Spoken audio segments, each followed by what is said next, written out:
Bismillahirrahmanirrahim. Esselamu Aleyküm değerli izleyiciler. Bir ekonomik boyut programıyla yine sizlerle birlikteyiz. Değerli hocam, ekonomist Sinan Bayraktar'la beraber inşallah ekonomiye dair gelişmeleri sizlere aktarmaya çalışacağız.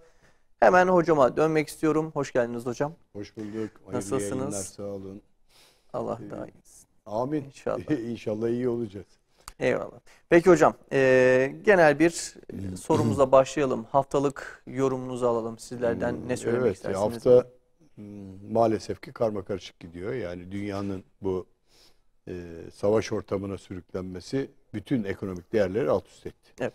Yani tam böyle biz ülke olarak çöküşmeye başlamıştık. Bir takım değerler durmuştu, öyle görünüyordu. Çok fazla durmadı ama bir anda savaşın sıcak savaşa dönmesi bütün değerleri alt üst etti. Bizi de tabii en yakından etkileyen tüm değerler bozuldu. Evet. Petrolün 140 dolarlara doğru tırmanması, daha da gidecek ileriye. Değerli madenlerindeki artış,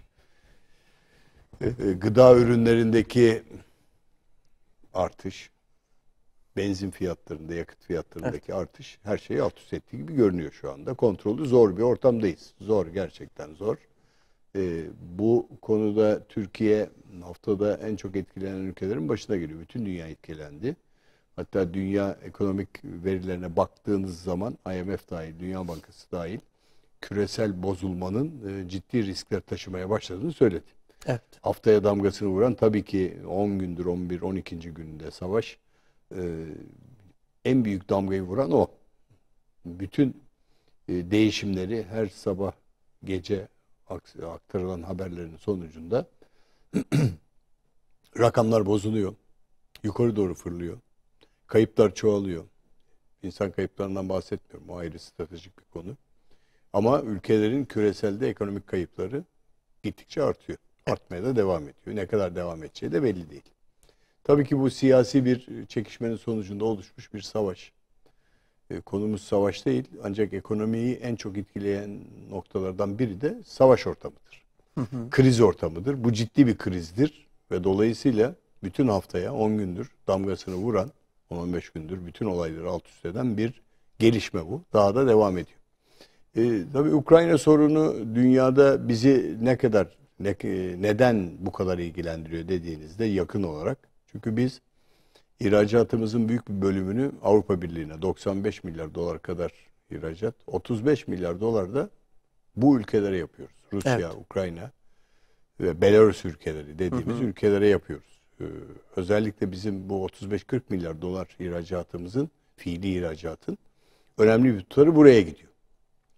Şimdi şeye baktığınız zaman Ukrayna'ya bizim tarım konusunda ithalatçı olduğumuz yer orası. Ve büyük oranda bizi etkiliyor orası. Yani enflasyonumuzun ana sebeplerinden, şu andaki gelecek ana sebeplerinden biri de gıda olacak. Gıda olmaya devam ediyor yine. Şimdi Ukrayna ve Rusya bizim için neden önemli? Bir, tarihten gelen ciddi yakınlıklarımız ve komşuluklarımız var. İki, Karadeniz'e kıyıları var. Bizim de Karadeniz'e kıyımız var. Evet. Enerjinin büyük bir bölümünü oradan alıyoruz. Enerji aktardığı boru hatları bizden geçiyor. Rusya ve Ukrayna enerjisi kullanıyoruz. Ekonomik işbirliği yanında savunma işbirliklerimiz var. Kimle? Ukrayna'yla. Ukrayna'ya savunma sanayinde bazı anlaşmalarımız var. Oralardan devam ediyor. Yani haftaya damgasını vurmak zorunda bu olay vurdu da bizi de çok yakından etkiliyor. Evet. Örneğin Ukrayna ayçiçek yağı en çok üreten ülkelerin başında geliyor. Ayçiçek yağını ben gönderemeyeceğim. Gelemeyecek hakikaten. Tarım aksadı çünkü orada. Türkiye'de ayçiçek yağına hücum başlıyor. Tabii sosyal medyada tetikliyor bunları. Maalesef ki böyle bir kriz başlangıcı gibi görünüyor. İnsanların yağa hücum etmesi, o yağ fiyatlarının artması önümüzdeki günlerde bize farklı rakamları da çıkaracak. Buralar bizim için önemli. Yani ben yaş olarak savaş gördüm. Yani şöyle savaş gördüm. İzleyenler der ki ya hocam kaç yaşındasınız? 74 Kıbrıs Savaşı'nda biz savaş gördük. Savaş ortamına girdi Türkiye. Çünkü bir taraf olan bizdik. Bir taraf olan Yunanistan'dı ve tabii ki karşımızda garantör olması hasebiyle bizim Yunanistan'a, Kıbrıs'a çıktığımızda sıcak savaşa girdik. Askerlerimiz öldü, gemilerimiz battı, uçaklarımız düşmedi ama ciddi şekilde bir savaş ortamına girdik ve aynı bunları yaşadık, benzerlerini. Çünkü karartmalar yaptık, sirenler çaldı. Marketlerde ki gıda, ekmek kuyrukları falan oldu. Biz de yaşadık onları.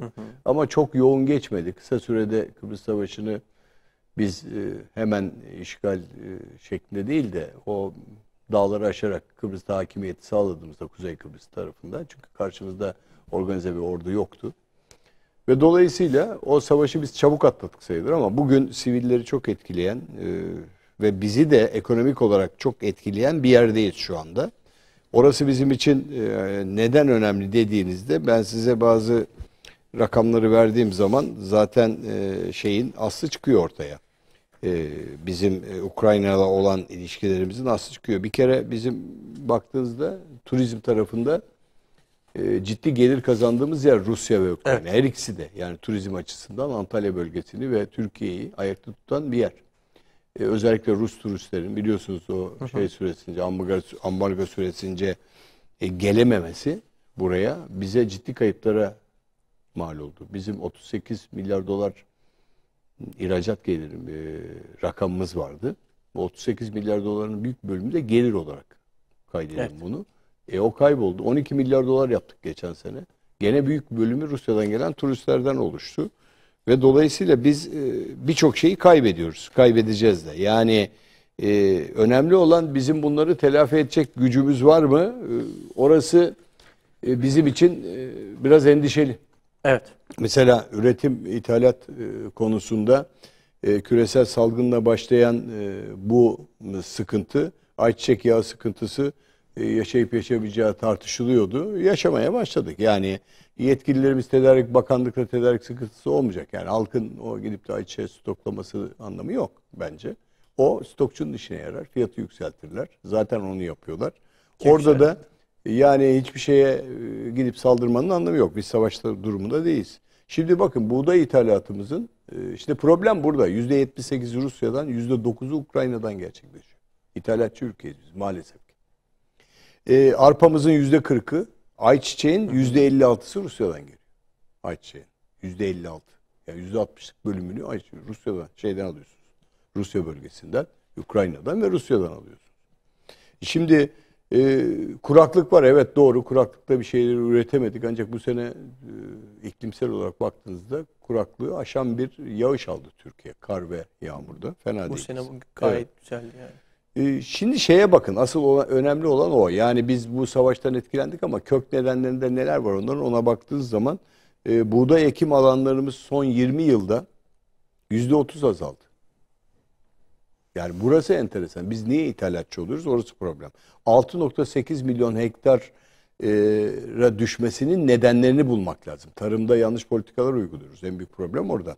Toprak azaldığı için üretim azalmadı. Toprak duruyor yerinde. Yine 20 milyon ton seviyelerinde kaldı buğday üretimimiz ama ithalat patladı. Çünkü tüketici ülkeyiz. Evet. Biz ürettiğimiz kadar tüketiyoruz zaten. Yani o toplam üretimimizi tüketen bir ülkeyiz. Bu arada en güzel takviyeyi Rusya ve Ukrayna'dan yapıyoruz buğday konusunda. Yakın olduğu için lojistik maliyeti düşük. Nakletmek kolay. Üretici ülkede orası. Biz onlarla tarım anlaşmasında da girdik. Hatta tarım makineleri veriyoruz. Tarım yedek parçaları. En çok verdiğimiz yer orası. Burası bizim için problem oldu. Şimdi şu anda mesela buğdayın şu andaki fiyatı 346-350 dolar aralığında dönüyor tonu. Yani bu ne demek? 346'yı 14,5 ile çarparsanız 5.000 lira civarlarında bir para ediyor. Kilosuna geldiğinizde 5 lira kilosu ediyor. Evet. Şu anda buğdayın yani borsası. Daha ilave maliyetleri katmıyorum sana. Tabii. 5 liralık bir ortalama şu anda 5 TL'ye dönen bir buğday maliyeti var. Borsa maliyeti 346-350 daha da artacak, daha da yukarı gidecek. Ve dolayısıyla bu pahalılaşacak. Yani önümüzdeki günlerde o 3,5 lira ekmek fiyatını konuşamayacağız. Farklı şeyler konuşacağız. Aynen petrolde olduğu gibi. Ve dolayısıyla biz ithal etmek yerine üretmeyi tercih edemedik maalesef ki. İthalat kolayımıza gitti. İthalat yaptık. Yani arpayı niye ithal ederiz biz? Bilemiyorum onu. Yani mercimeği niye ithal ederiz? Mercimeği Kanada'dan ithal ediyoruz. Etmememiz gerektiğine inanıyorum. Çünkü burası üretici bir yer. Tamam. Tarım Kuraklık olarak var. elverişli topraklar. Tabii kuraklık var tamam da yani ama biz o tarım politikasıyla, sulama politikasıyla, enerji politikasıyla bunu daha yukarıya doğru taşırsak, toprak elimizde, toprağı doğru kullanırsak biz ithalatçı olmaktan ki tarım ülkesiydi burası. Yani Evet. maalesef diyorum tarım ülkesi değil şu anda. Yani biz niye ayçiçeğin %56'sını Rusya'dan alıyoruz? Trakya ayçiçek üretim merkezi. Evet. Demek ki fiyatlı değil. Kanola ekmeye başladılar. Kanola bitkisi ekiyorlar Trakya tarafında. %56, %60'lık bölümü siz ithal ediyorsanız orada tarımda ya onu çok bilemiyorum tabii yani konum değil inceledim sadece. Tarımda bir takım sübvansiyon değerleri tutmuyor demek. Yani ayçiçeği ekmemesinin nedeni var. Evet. Köylünün. Ya sattığınızdan para alamıyorsunuz fiyat olarak ki incelediğiniz zaman o çıkıyor zannediyorum ortaya. Ekmemeyi tercih ediyor. Başka alternatif ürünleri kullanıyorlar. Ve dolayısıyla biz ithalata giriyoruz. Kolay yola giriyoruz. İthalatta da çoğu zaman vergiyi kaldırmışlardı. Problem buradan geliyor. Haftanın olaylarında savaş var. Eyvallah hocam. En büyük olay o. Savaş Evet. tabii ki yağ dediniz. Yağ fiyatlarını Evet %50 maalesef ki tabii yağ yani. fiyatlarını %50 derecede arttırdı, Evet, arttırdı. şeklinde haberlere Kara de borsacıya rastladık. yarar. Kesinlikle. Kara borsacıya yarar. Kara borsacı stoklar satmaz, yağ yok der. Tenekeye bilmem kaç kuruş zam geldi der, bilmem der. Zaten onların genel giderleri artmış durumda. Mesela Evet. bugün teneke imalatına baktığınız zaman ithal edilen bir malzemeden yaptığınız şeydir o, üründür. Ambalaj malzemesi Evet. sayın onu. O pahalandı ambalaj malzemesi olarak. Bunun toplam gider imalat maliyeti yükselince içindeki malı da bu şekilde yükselttiğiniz zaman bir de talep yüksek olunca stokçunun işine gelir. Koyar fiyatı, para kazanır. Savaş ekonomisi insanlara büyük paralar kazandırır. Evet. Bu çok önemlidir. Yani savaşa girdiğiniz zaman biz bunu Kıbrıs Savaşı'nda yaşadık. Herkes indirdi merdiven altına ürünü. Yok başladı. Yok satmaya başladılar. Yok satmaya başladığınız zaman siz fiyatları yukarı taşırsınız. Bunu yedek parçadan tutun diğer malzemelere kadar hepsine yok sattığınız zaman var ama aması şu. Fiyat bu der. Fiyat bu dediği zaman zaten Yükseltir. almış başını gitmiş bir enflasyonda siz Ki- tutamazsınız. hocam. Eyvallah. Yani stokçularla beraber Yani. tabii ki ülkedeki ekonomik sorunların da olduğu bir dönemden geçiyoruz. Hani Görüyorsun stokçuların da işte, yapmış olduğu Şubat ayındaki enflasyon oranından görüyoruz hocam. Evet. %54.44 oranında Evet. yıllık bazda bir artış söz konusu. Çok yüksek. Hiper. Yani Enflasyon hiperi değil mi söyledik hocam? gibi kaç aydır. Hipere Yani doğru evet. gidiyoruz. Hiperden 54 kastı nedir hocam? bunun? hiper Yani %54 hiper olmuyor mu yani? hiper tabii. Yani hipere doğru hiper enflasyona gidiyor. Yani %100 bana göre %100'e yakın enflasyon var. Evet zaten. Bizzat hissediyorum ben bunu. Çünkü bir döviz kurunda %80 artış varsa bir ülkede yani yabancı para karşısında sizin Türk lira değeriniz %100'e yakın bir bölüm kaybediyorsa siz otomatikman %100 enflasyonu yakalamış durumdasınız. Evet. TÜİK'in verilerinde enflasyon sepetinde aldığı verilerde işte kazağın fiyatı arttı, buğdayın fiyatı öyle oldu, bunun fiyatı böyle oldu bilmem nesi. Daha yansımadı. Elektrik fiyatları daha girmedi bunun içine doğru dürüst. Doğalgaz fiyatları yapılan zam girmedi. Benzin zammı bakın 20 lira 21 liraya çıktı. Günde Evet. ortalama 1,5 lira zam yapıyorsunuz benzine. Petrol pahalandı. Bunun pahalanmasının sonucu 6 ay sonra bir sene sonra yansır. Sizin elinizde ucuz aldığınız petrol stoğu var. Bana şunu söyler devlet. Ya ben vergi açığımı oradan kapatıyorum. Ortada. Şimdi arabaya binmeye korkar vaziyete geldi insanlar. Evet. Gerçekten 1 litresi 20 lira 10 litresi 200 lira. Bir arabanın deposu geçen hafta da konuştuk. 1000 lira 1200 liraya dolmaya başlıyorsa insanların ana konfor alanından uzaklaşıyor demektir. Ve dolayısıyla rahatsızlık büyük boyutlara çıkıyor. Ve bu enflasyonu tetikleyen en büyük nedenlerden biri önümüzdeki ay enflasyon daha da yüksek gelecek.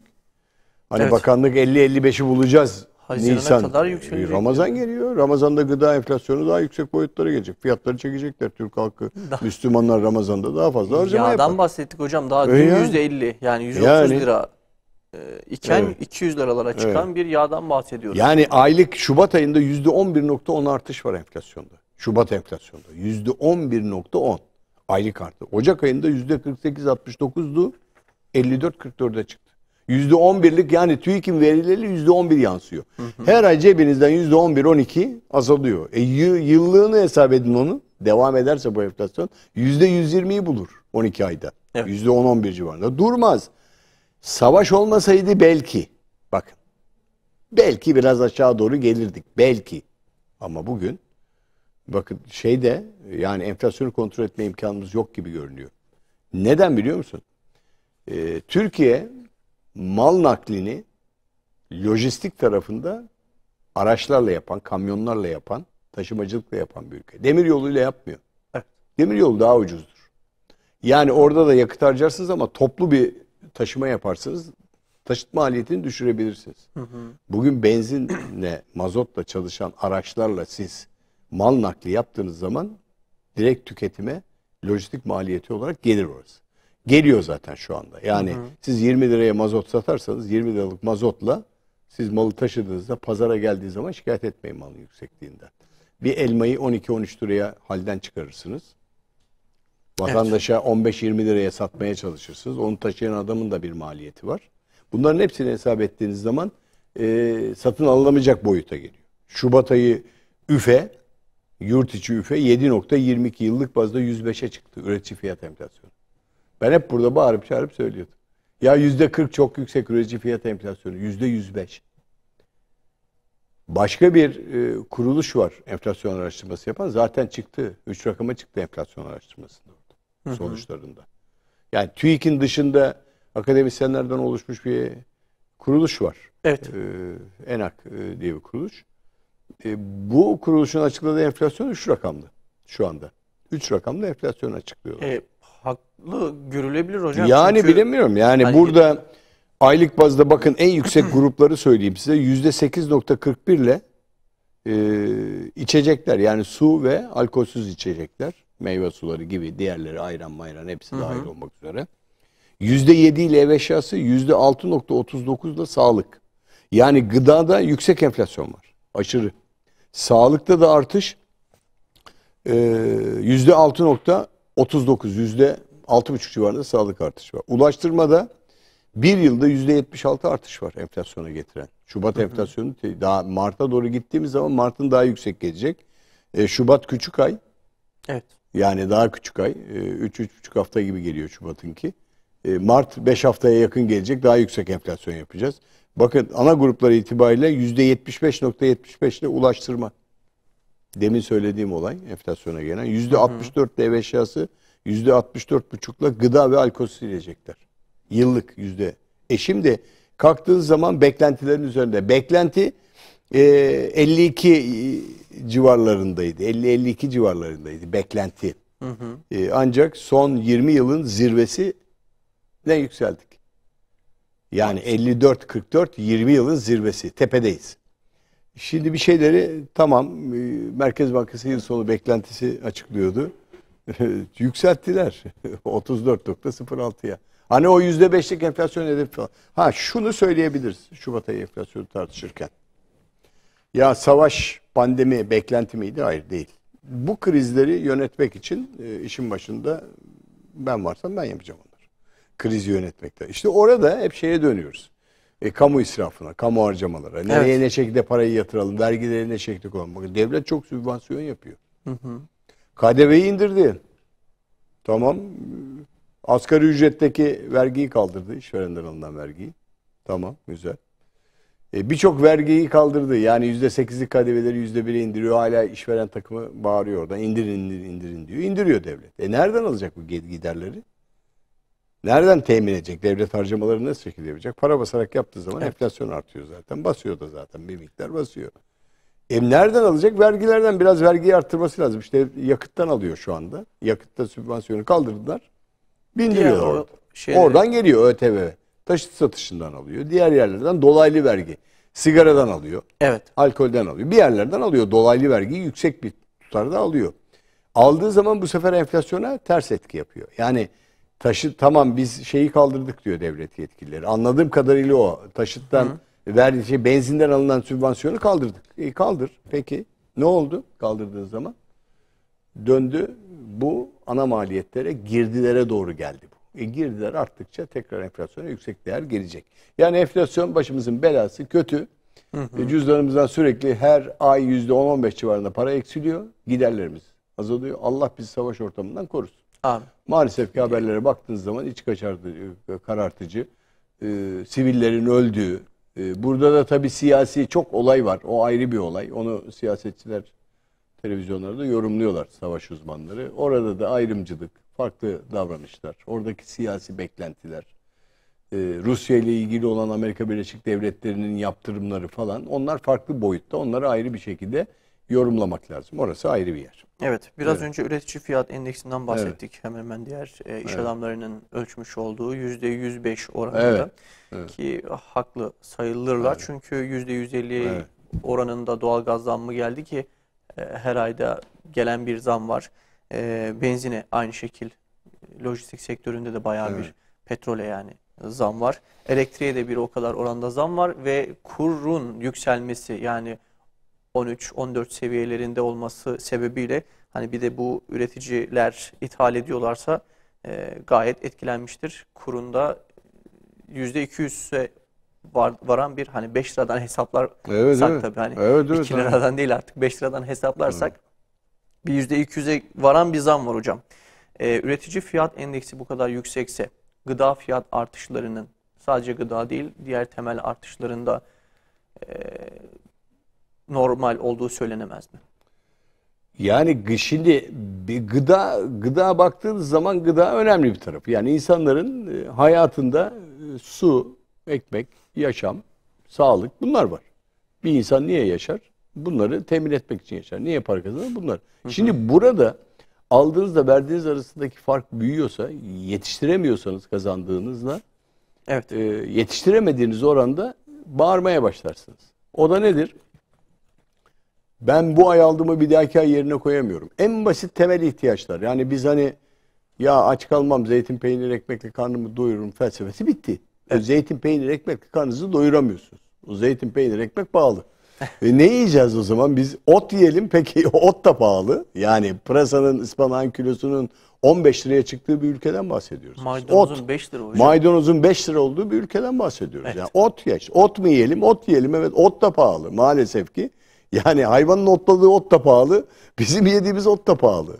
Hele bizim yaşımızdakiler ot yemek zorunda. Et yiyemiyoruz. Et pahalı zaten. Sağlık için yiyemiyoruz.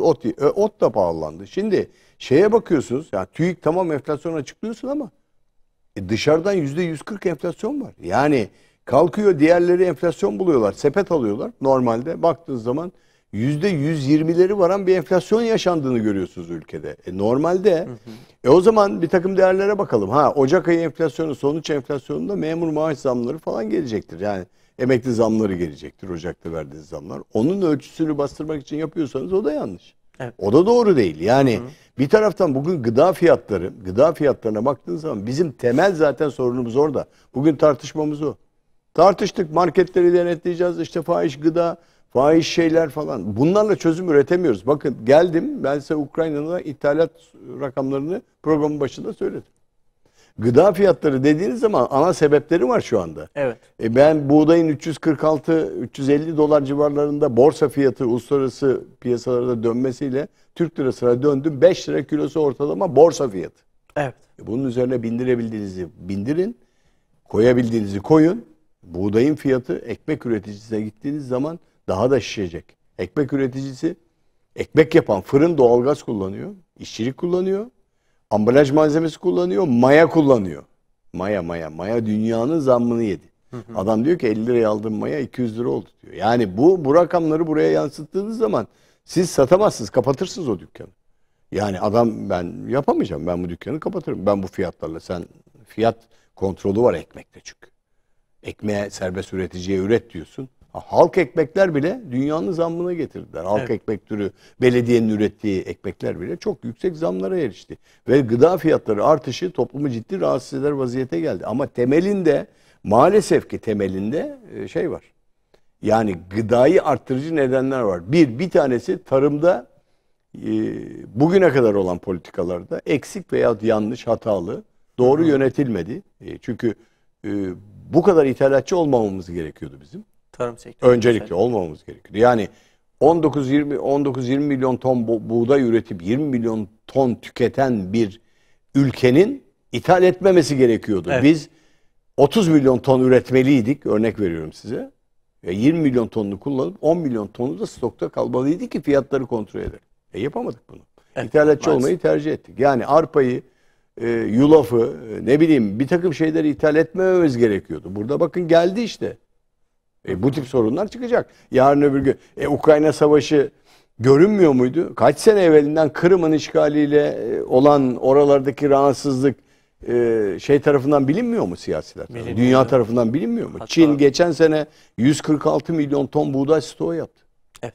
Çin 146 milyon ton getirdi, silolarına koydu. 1,5 milyar insanı ki dünyanın en büyük üreticisidir. Evet. İthal etti Çin. Bakın biz ithal edip yiyip tüketiyoruz zaten. Bugüne var bugüne, yarına Allah kerim metoduyla bu iş gitmez. Gitmediği zaman da işte gıda artar. Eyvallah. Ve 2021 büyüme rakamlarına bakacak olursak ekonomik kriz var diyoruz bir yandan hocam. Bir yandan halk bu kadar sistem ederken, isyan ederken diğer yandan büyüme oranlarında Türkiye dünya ülkelerine nazaran ilk sıralarda yer alıyor. Hatta ilk 3'e girdi diye tahmin ediyorum. Siz bu konu hakkında neler söylemek istersiniz? Bu bir çelişki değil midir? Buyurun. Yani güzel tabii. Çelişki midir değil midir? Bakalım ona. Yani Türkiye 2021 yılında kocaman büyüyen ülkelerinden biri. Biz büyüdük. %11 oranında büyüme. Önemli bir büyüme. Üretim yönetimine göre cari fiyatları gayri safi yurt içi hasıla 2021 yılında bir önceki yıla kadar göre %42,8 artarak 7 trilyon 209 milyar 40 milyon lira oldu. Kocaman bir milli hasıla yarattık. Kişi başına gayri safi yurt içi hasıla 2021 yılında 85.672 lira oldu lira bazında. Dolar bazında da 9.539 dolarda milli gelirimiz var. Hani 10-15 bin 20 bin dolara çıkaracağım milli geliri çıkaramadık. 9.589'da kaldı. Hizmet faaliyetleri işte en önemlisi bu. %21,1 arttı. Büyümeyi en çok arttıran olayların başında hizmet faktörü. Evet. Harcamalar geliyor. Yani çeyreğe bakın. 2021 yıl 4. çeyrekte büyümeyi tetikleyen %9,1 artış. Biz son çeyrekte bu pandeminin biraz yavaşlamasıyla biraz daha büyümeyi hızlandırdık. Türkiye büyüyen bir ülke. Evet, doğru. Türkiye coğrafya olarak baktığınızda mevcut coğrafyanın yapısıyla Çin'in oyunculuğunun biraz azalmasıyla Türkiye biraz daha alternatif piyasalara destek veren bir ülke konumuna geldi. Evet. Bizim kurlarımızın yükselmesi, Türkiye'nin rekabetçi kur politikasına kavuşması ve bu konuda ülkenin de bu standartlara doğru hareket etmesi nedeniyle biz ihracatçı ülke konumuna geldik. Yatırım yapıyoruz. İhracatı arttırmak için yatırım yapıyoruz. Mesela işsizlik düşük Türkiye'de. Biraz düştü. Neden? Söylediğim bir şey vardır. Sıfırdan 10'a çıkarsanız 10 artar. Biz sıfırdık, 10'a çıktık hemen. Pandemi nedeniyle oldu bu. Oradaki rakamlar aldatıcı. Yani biz büyürken hane halkı nihai tüketim harcamalarına bakmamız lazım. Orası çok arttı.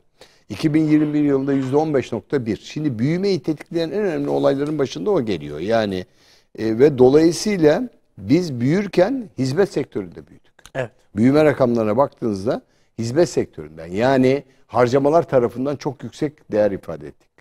Satın almalar, hizmet üreten ürünleri çok fazla harcayarak büyüdük. Örneğin kredi kartı harcamalarımız büyütüyor bizim. Alışverişimiz büyütüyor. Türkiye alışverişi kuvvetli gidiyor.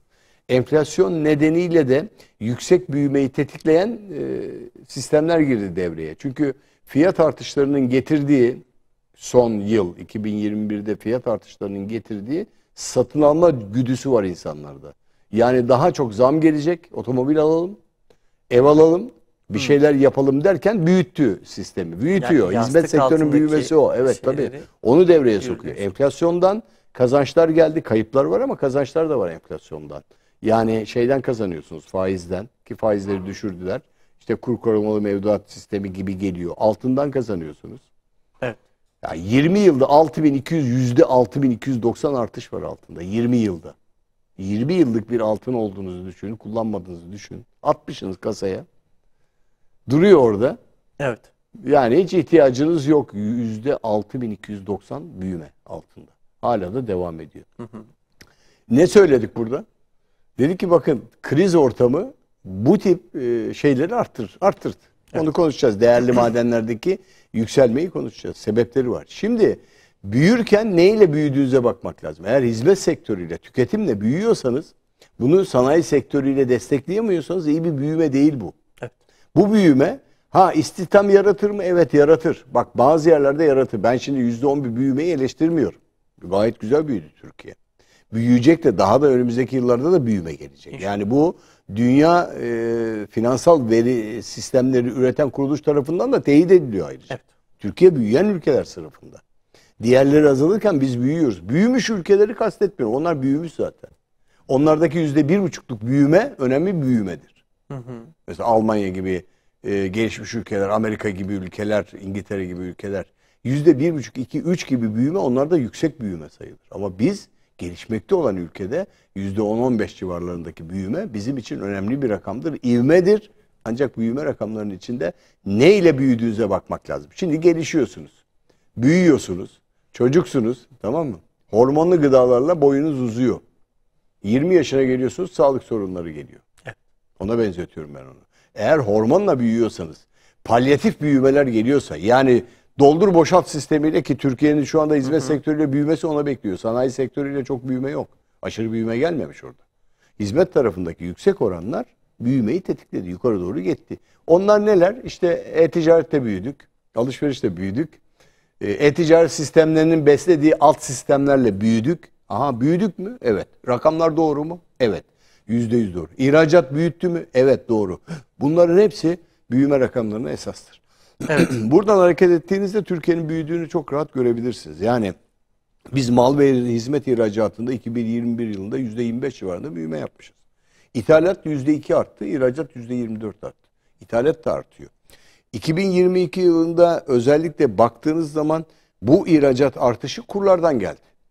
Hükümet politikası olarak da geldi. İhracata sanılan teşvikler olarak da geldi. Bunların hepsi birer büyüme endeksi. Bunlar getirir. Yani iş gücü ödemeleri de arttı bu arada. %31,4. Şimdi istihdam yaratıyorsunuz. İş gücü ödemeleri bir önceki yıla göre %31 artıyorsa, iş gücü ödemeleri, siz işçi alıyorsunuz, istihdam yaratıyorsunuz. İstihdam oranı yükseliyor bu sefer de. Pandemide durduk. Çarklar durmadı. Hatta bunu enerjide çok daha verimli harekette olabilseydik, yani çok yüksek fiyatlarda olmasaydı daha yüksek büyüme gelirdi. Enerji biraz durdurtuyor yani oradaki maliyetler ve dolayısıyla bizim gayri safi milli hasılamızdaki yükselme daha düşük yükselmezdi, daha düşük olabilirdi. Biz iyi bir noktada 2021'i kapadık. 2022 gerçekten sorunların yılı. Hep söyledik onu. Türkiye 2022'de şeyin hesabını yapmıyorduk. Yani savaş çıkar çıkmaz hesabını yapmıyorduk büyümede. Çıkınca farklı yerlere doğru gidecek şimdi olaylar. Yani ne kadar sürecek? Hangi siyasi kısır çekişmeler gelecek? Türkiye bu konuda daha farklı büyüme endekslerine de gelebilir ayrıca. Onu da söyleyeyim yani. Şimdi bakın, bunlar fırsattır. Bu tip fırsatlar coğrafyada size gelirse kullanmanız lazım bunu. Türkiye üreten bir ülke. İş gücü olarak da kaliteli bir iş gücü var. Türkiye teknik kapasitesiyle insan yaratabilen bir ülke. Bir takım şeyleri bozuk olabilir ama Türkiye coğrafya olarak bugün Avrupa Birliği'ne 100 milyar dolara kadar ihracat yapan bir ülke ise Türkiye, bunun çok iyi kullanması lazım. Bakın, Çin şu anda nötr vaziyette gidiyor. Çok fazla ses de çıkarmıyor. Üretimini yapıyor, ihracatını yapıyor ama Çin sıfır pandemi ve diğer koşulları sağladığından biraz durgun gidiyor. Tekrar atak yapacak. Oradaki bölgede farklı ataklar gelecek işin içine. Ancak bu savaşta bir seyrediyor Çin şu anda. Hiç sesi çıkmıyor. Biz yine daha farklı büyüyebiliriz. Çünkü bize talep yüksek gelecek. Bizim sıkıntımız enflasyon. Yüksek mal maliyeti. Üfedeki yüksek enflasyon. Bu sıkıntılarımız var. Bunları aşabilirsek, ki zor aşacağız onları biraz. Oraları aşabilirsek bir yerlere doğru gideceğiz. Tabii ki bizim bir takım politikaları düzeltmemiz gerekiyor. O politikaları düzeltmemiz lazım. Yani onu nasıl düzelteceğiz? O da devletin hakikaten zor bir taraftan geliyor. Olayı gerçekten büyümeyi koordine edecek başka politikalar yaratmamız lazım. En son biliyorsun, şimdi o konuya geleceğiz. Tarım Bakanı değişti. Tarım Bakanı değişti. Niye değişti Tarım Bakanı? Görev süresi bitti. Anlaşmazlıklar oldu. Sayın Pakdemirli oyun dışında kaldı. Affını istedi ve affını istedi. İstedi mi istemedi mi o da ayrı konu da, yani kenara çekildi o. Şimdi yeni bir Tarım Bakanı, yeni bir tarım politikası mı? Hayır. Bu ülkenin tarım politikasının çok dikkatli gözden geçirilmesi lazım tekrar. Evet. Bu ülkenin tarım politikasını bence yeniden şekillendirilmesi gerekiyor. Ben siyasi gibi konuşuyorum biraz burada, sanki seçime çıkmış gibi, ama değil. Tarımla ilgili şeyleri verdim size, rakamlar.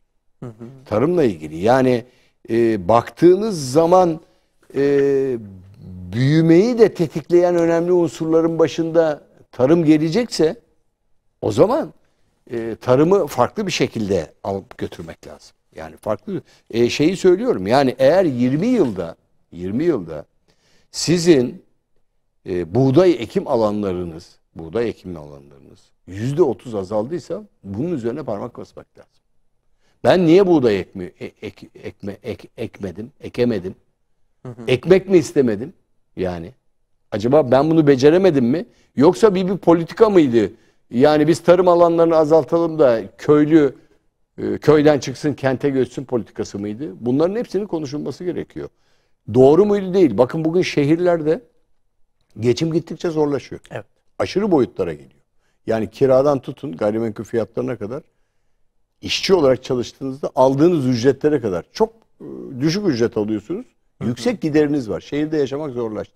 Dönelim o zaman tarım politikasında bu bizim %30 azalmayı, topraklarımız orada duruyor. Düzeltelim. Sübvansiyonun büyük bir bölümünü tarıma verelim. Tarım konusunda ağırlık verelim. Ki zannediyorum bu politikalar çok öne gelmeye başladı. Çünkü üretemediğiniz zaman tüketemezsiniz. İthalatçı olmak her zaman geçerli değil. Bir gün dükkan kapanır. Bakın Evet. bir savaş ortamına girersiniz, mal bulamazsınız. Ben de onu soracaktım hocam. Yani.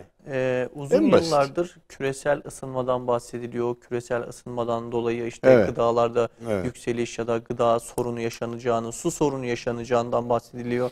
Diğer taraftan savaş söylemleri vardı. Ki Türkiye 3 tarafı, 4 tarafı da hani öyle maalesef sorunlu bir konumda yer alan.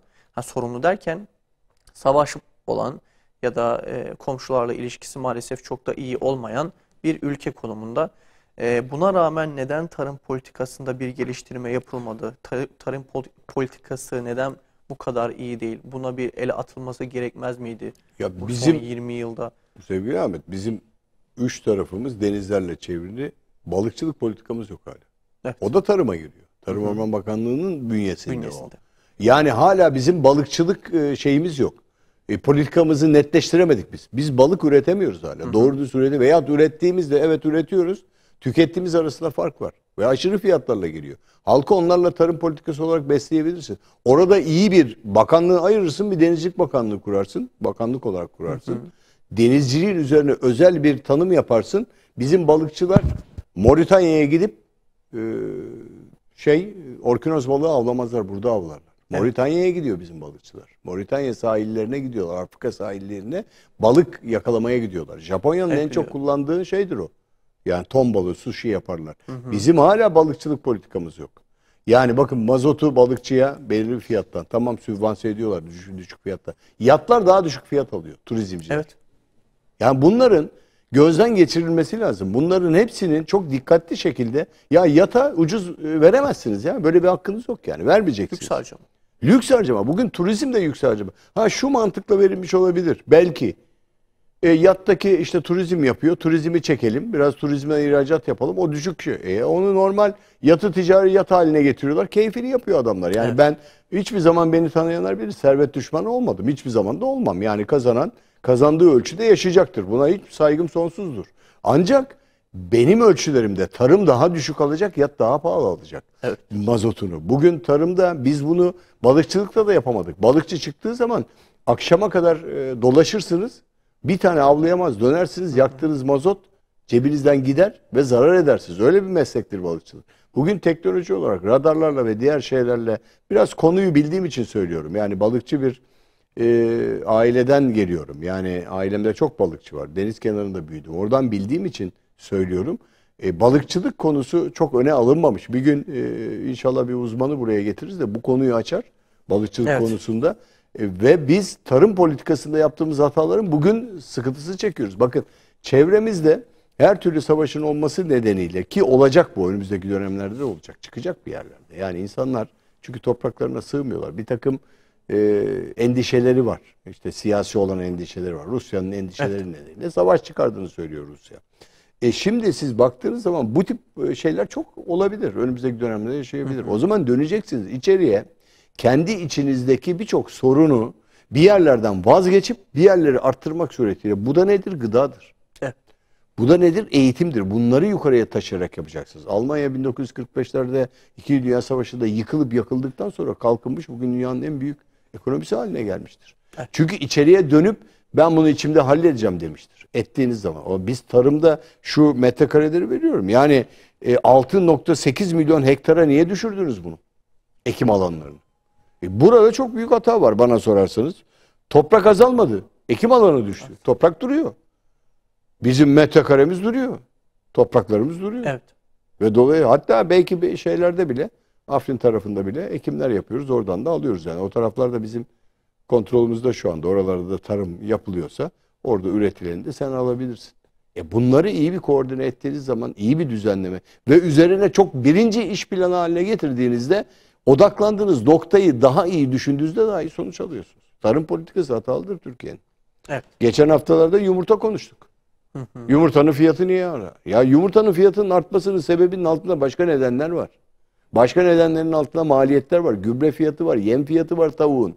Beslenme fiyatları var. Zaten fırsatı yakalamış olan bir Türk toplumu yakaladığı anda yağ gibi fiyatları arttırıyor. Ben nasılsa bana talep var diyor. Rafta talep var bana diyor. Talebi koyuyor. Serbest piyasa ekonomisinde istediğini uyguluyor, istediği fiyatı yapıyor. Sen şimdi uğraş. 3 tane adama ceza kes, 5 tane adama bilmem ne yap. 6 kişiyi ifşa et. Bununla çözüm bulamaz. Aynen şeye döndük. Bakın eleştiriyorum. Market fiyatlarını denetleyeceğiz. Denetleyemezsiniz. Kontrol edemezsiniz. Mümkün değil. Yok öyle bir şey.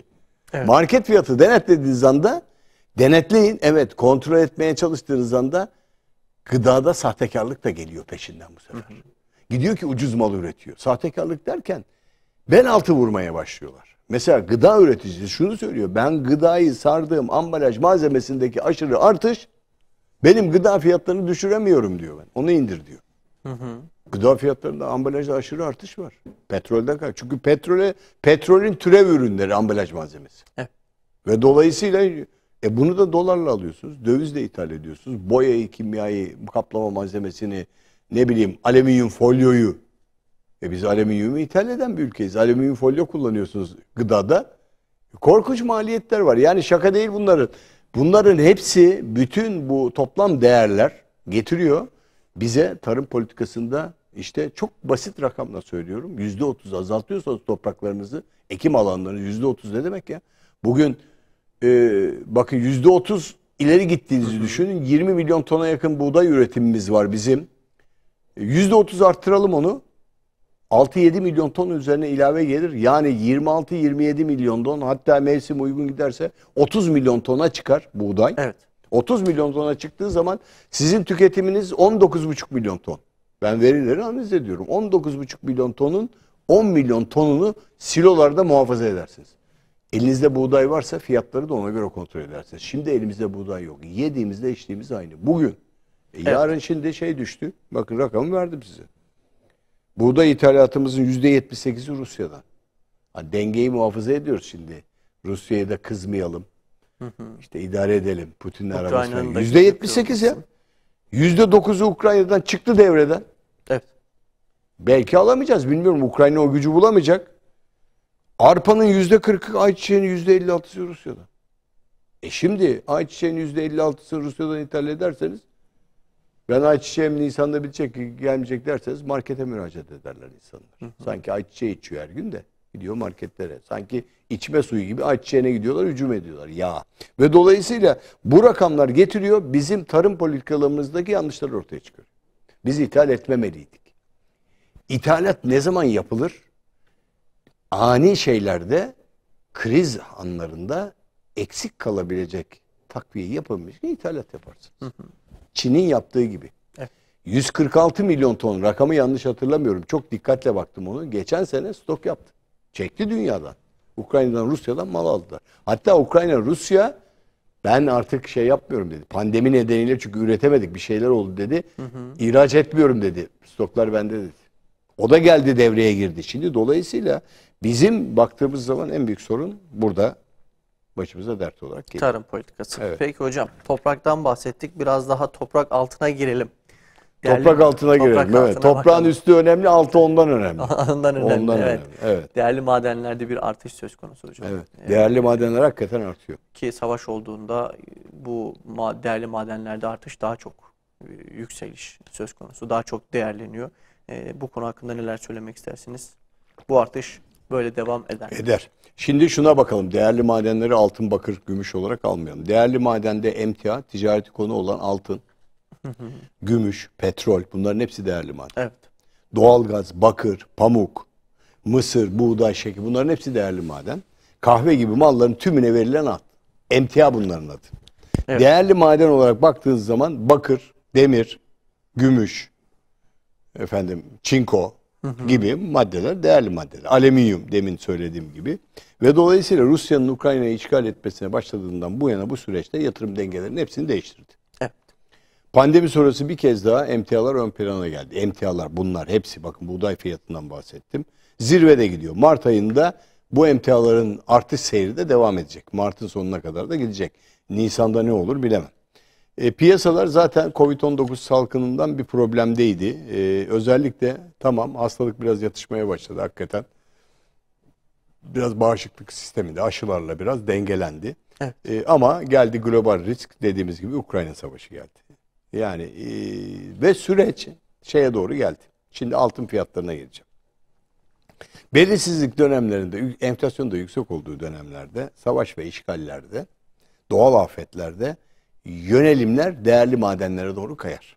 Çünkü değerli madenlerin bir özelliği vardır. Kağıt para işe yaramaz bazen.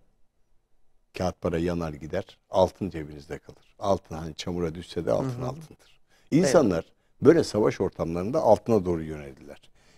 Hem bu belirsizlikler hem enflasyonist ortam bütün dünyada insanların bir de böyle bir savaş ortamı gelmesinde emtialara doğru hücum etmesine neden oldu. Çünkü eksik kalacak dediler. Bu arada tabii petrolün seyri de aynı şekilde geldi. Petrol de aynı şekilde emtiadır, önemli bir emtiadır. Ukrayna'ya yönelik, çünkü Rusya önemli bir petrol üreticisi, önemli bir doğalgaz üreticisi ve dolayısıyla bunların da artışıyla beraber insanlar yatırım alanlarında altına doğru yöneldiler. Evet. Uluslararası büyük fonlar uzun süredir altın alıyorlar. Yani stoklarını merkez bankaları ve diğer yatırım fonları altın ağırlıklı fonlarını arttırıyorlar. Altında 2250 dolar ons beklentisi var. 2022'nin sonuna kadar yüksek bir rakamdır. 1900'lerde 2000'lere doğru yanaştı. 1980'lere dönen bir ons fiyatı var. 20 yılda Türkiye'de %6290 altın artıyorsa, son bir yılda da %56-60 artıyorsa altın yine yükselmeye devam edecek. İşte gram altının fiyatı gördüğünüz gibi 1000 liralara doğru yaklaştı. 900'lerde seyrediyor ve daha da yüksek artışa gidecek. Bunu ne tetikliyor? Bunu savaş ortamı ve insanların beklentisi tetikliyor. O beklentide korkulan şu: bir gün ben bankalardan döviz alamam, döviz bulamam, dolar alamam, oraya yatırım yapmam. Giderim cebime bir tane çeyrek altın koyarım, bir tane cumhuriyet altını koyalım. Dünyada bu tip beklentide dünyadakiler şunu yapıyorlar. Yani dünyada altına yatırım yapan, tasarruf yapan halk azdır. Onlar altın destekli fonları kullanıyorlar. Biz altını fiili olarak kullanan bir toplumuz. Yani bizim annemizin koynunda beşi bir yerler orada durmalı. O bağla boynunda asılmalı. Bir kenarda, bacanın kenarına sakladıkları bir altın olmalı. Bilezikleri. Tarih boyu da böyle gelmiştir. Mesela defineciler çok iyi bilirler bunu. Defineciler. Adam savaşa gidiyor. Ne yapacak? Altını bir yere koyması lazım. Bir ağacın dibine gömüyor. Ölüyor. Gelemiyor geriye. O kalıyor orada. Tarih boyu dolu. Dünyanın her tarafında bu var. Kiralık kasa gibi kullanıyor orayı. Ağacın dibi, bellediği bir yer. Ağaç kesiliyor, yanıyor. Geliyor, bulamıyor. Veyahut savaşta ölüyor, bulamıyor. Şimdi altın böyle bir değer. Hakikaten artarak da devam edecek. Daha da yüksek değerlere ulaşacağını tahmin ediyorum ben. Önümüzdeki dönemlerde altın yatırımcısı. Çünkü bunu yaklaşık 1-2 senedir fonlardan takip ettiğim zaman altın fonlarına yükleme yapıyorlar. Bir de Yüklüyorlar. şey sorayım hocam hemen son dakikamız. Bu Türkiye'nin Ekonomi Bakanı Nebati Evet. Bey'in söylemiş olduğu işte altınları altından Evet. çıkarın, Evet. yatırın, altın korumalı Altın bir korumalı bir mevduat mevduat türü söz çıkardı. konusu. Yani altın olarak getirin. Geçen hafta Hı hı. konuşmuştuk onu. Biz size tekrar istediğiniz kadar o altını geri veririz dediler. Ama tabii Türk insanı evde saklamayı, koynunda saklamayı, bir yerde saklamayı seven bir insan Peki tipi. banka yatırıldığında daha şey olmaz mı? Tabii ekonomiye kazandırmanız lazım. Yani onu banka hesabında altın olarak koymak. Altın hesapları şimdi var. İlla ki fiziksel olarak almanız gerekmiyor. Hı hı. Altın hesabı olarak güvendiğiniz bir bankadan, güvendiğiniz bir kurumdan altın hesabı olarak alırsınız. Kuyumcuya vermeyin. Eyvallah. Kuyumcuya getirip emaneten verdiğinizde kuyumcu sıkıştığında o altınları satar, paranızı geri döndürmez. Siz gidin, ilgili altın hesabını açın, orada altın olarak dursun. Ben altının yine önümüzdeki dönemde yüksek yatırım aracı olacağına inanıyorum. Ve çok zor zamanlarda, hani deriz ya, Anadolu tabiridir, bir diş altın çok işe yarar. O dişten gelir o. Dişlerimiz Eyvallah. altındı. Bakın o bile şeydi, beklentiydi, biliyor Beklenti. musunuz? Tabii. Dişimdeki altını sökerim, ben seni evlendiririm. Dişimdeki, bunlar hep atasözü gibi gelmiştir. Tarih boyu var bunlar. Altın Eyvallah. bizim için önemli bir değer. Dünya için de önemli bir değer. Çünkü sadece okyanusların altında 2,5-3 milyon ton altın var. Bugün için çıkarılması imkansız gibi görünüyor okyanusun derinliğinde. Altın değerli maden olmaya devam edecek ve artmaya da devam edecek. Evet. Benim görüşüm o. Peki. Ağzınıza sağlık hocam. Çok teşekkür ederiz. Estağfurullah. Sağ olasınız. Evet değerli izleyiciler, Ekonomik Boyut programının sonuna geldik. Haftaya aynı saatte görüşmek dileğiyle. Hoşça kalın. Allah'a emanet olun.